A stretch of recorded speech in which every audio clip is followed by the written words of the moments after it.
Because of my poor health, I had practiced other kinds of Qigong. So it was by chance that I went to the park, and on the one side, there were people doing some dancing exercises, and on the other, there were people practicing Falun Gong.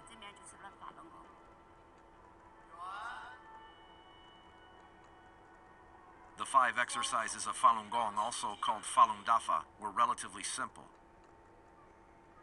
And despite numerous claims of illnesses disappearing through the practice, Falun Gong founder Li Hongzhi emphasized the spiritual component of the practice. Being a good person by following the principles of truth, compassion, and tolerance.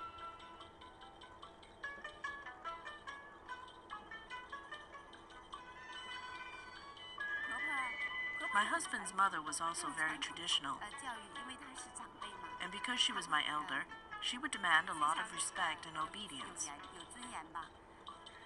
She liked to eat dumplings, and I would make these for her every week.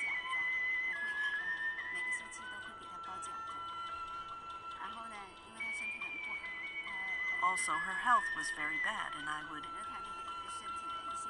For instance, if her clothes were dirty, I would immediately wash them for her.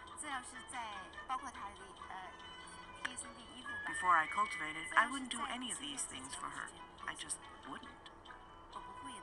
Some of the teachings that Falun Dafa has helped me with my family, especially my brothers and sisters, because I have a big family. There were actually 12 of us, and 10 of us are still alive.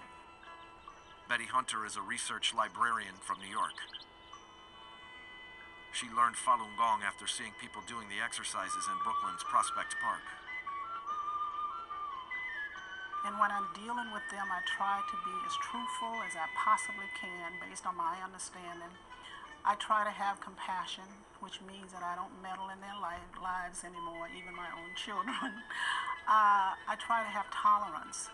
When I think they should be doing something and they don't, I can sort of back away and allow them to do it at their own time, or if they never do it, it's okay.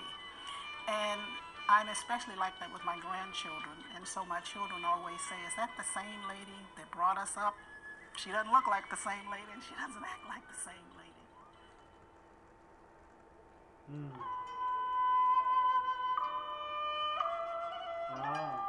연결은 돼 있는데 연결 정보를 틀리게 한 거야 지금. 그래서 찾기 어려운 거야.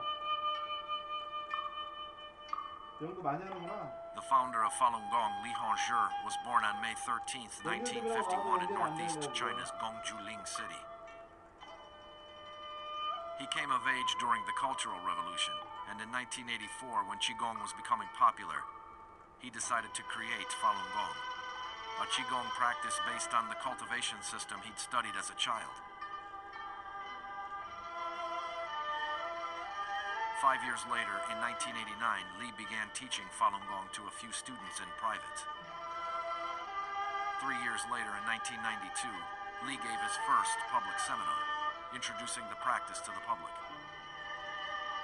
The seminar was held on Li's birthday, May 13th, at this school in the city of Changchun. Over the next 2 years, Li would travel to almost every major city in China teaching the practice. Although he lectured before crowds of thousands of people, the practice was mainly spread by word of mouth.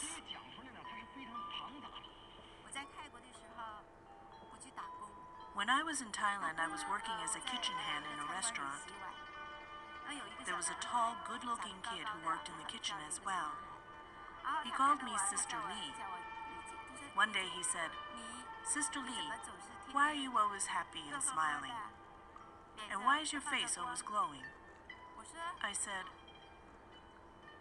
"I cultivate Falun Dafa." He said, "Oh, so that's how it is." A few days later he said, "I want to learn Falun Gong. Is this okay?" I said, "Okay, sure."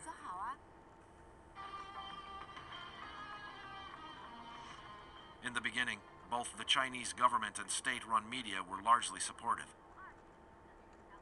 State television featured interviews with practitioners who claimed to have improved their lifestyles and health through the practice. The change is for myself, the change is for my family and my relatives who see me. It's as though I have been born anew, as though it wasn't me anymore. The me in the past was not like this. In the past I would get drunk, smoke, fight, indulge in food and play. That's the stuff I did. 我在往高层次上带大家也好啊，是吧？ In 1994, Lee stopped giving seminars in China, 那么目的呢是让大家今后能够学。 but he continued to write and lecture. 10堂课过去了。 He also traveled abroad and lectured in many other countries, eventually settling in New York in 1996, where he lives with his wife and daughter.